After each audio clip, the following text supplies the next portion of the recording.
یک دعا از به گفتن از این دعا گناه های صغیره شما، گناه های کبیره شما همش بخشیده میشه. رسول الله صلی الله علیه و سلم این دعا را در سجده تکرار میکردن، چرا که انسان بیشتر در نماز در حالت سجده به الله سبحانه و تعالی نزدیک می باشه و او دعا است: اللهم اغفر لی ذنبی کله دقه و جله و اوله و آخره و علانیه و سره.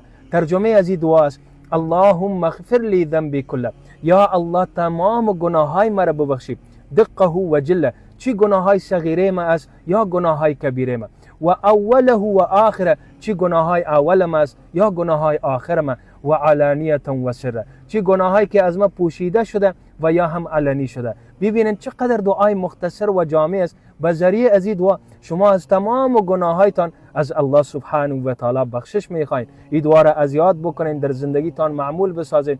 در سجده این دعا را یک مرتبه ضرور تکرار بکنین و فراموش نکنین این ویدیو را با همگی شریک بکنین تا دیگران هم این فایده را با گفتن از این دعا از آن خود بکنن و بر شما این ویدیو صدقه جاریه میشه. جزاکم الله خیرا. السلام علیکم و رحمت الله.